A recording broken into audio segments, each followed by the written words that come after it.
Our investigation begins in the suburbs of Lyon, in the heart of what is called the Chemistry Valley. 500 companies that specialize in the chemical industry are located here.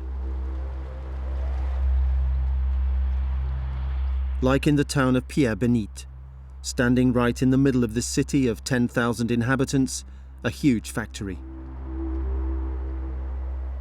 Owned by Arkema Group, one of the giants of the sector, with a turnover of 9.5 billion euros. Les plus proches habitations sont à moins de 100 mètres de l'entreprise. Thierry Monibes is the president of the local residents association. The Monibes have been living in Pierre-Bénite for generations.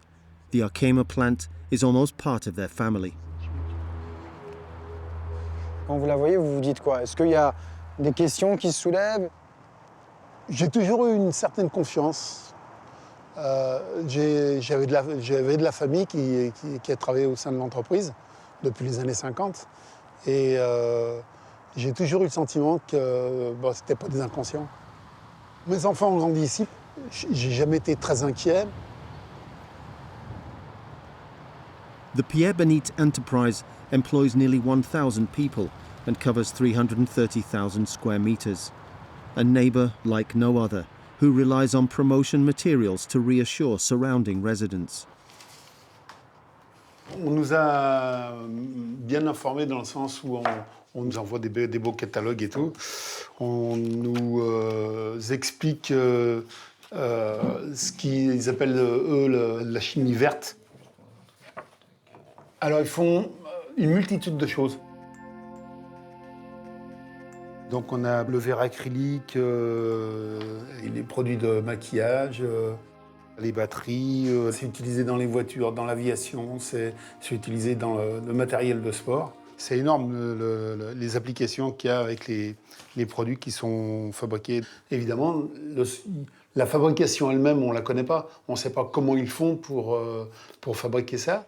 Et pas plus d'informations que ça. On Arkema's website, the word perfluorinated appears only once. However, the plant is indeed reported to use some of these chemical components, nicknamed eternal pollutants. Are we going to find them in the Pierre-Bénite environment? Donc l'usine, elle est où, là? Là-bas. Ça vous intéresserait quand même qu'on fasse des prélèvements? Complètement. J'ai quand même en face de moi, 1, 2, voire 3 fois par an, le directeur de l'usine, qui, bien droit dans ses bottes, nous affirme qu'il n'y a aucun rejet dans l'atmosphère, un rejet minimum et sans danger dans le fleuve. Donc si on prouve le contraire, ce serait presque une petite trahison. To find out if Pierre-Bénite is contaminated with perfluorinated, we must first take some samples. A scientist will help us. Hi, Jacob. I don't know if you can see the factory is right behind me. Professor Jacob de Boer, chemist and toxicologist at the University of Amsterdam. He is the European specialist in perfluorinated substances. He has been warning about the danger of these eternal pollutants for 22 years. All of them have a bit of different toxic effects. And that is known to cause cancer at a certain level. So testis cancer, kidney cancer, for instance. It causes these problems in the liver, also with intestines. There may be an effect on the birth rate of a child. But the main thing is really it weakens our immune system. And because of that, of course, we get vulnerable for all sorts of diseases. How can we determine the presence of PFAS in environments? There are 2 possibilities for a factory to get rid of the waste. That is to air and to water.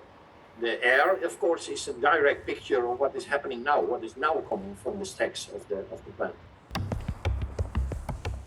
To know where to place the air sensors, we need a map, a drawing tool, and a compass. Follow the wind direction, take some in a circle. But in addition, also take a few on the other side, just in case the wind is blowing from a different direction. On va mettre un là, assez proche de l'usine ici. We install the first air sampler above this warehouse, 120 meters from the factory. C'est quoi ça? Ce sont des préleveurs passifs d'air. On va mettre une petite mousse qui, pendant 3 mois, va récupérer les différents polluants dans l'air. et notamment les perfluorés. Et hop, c'est parti.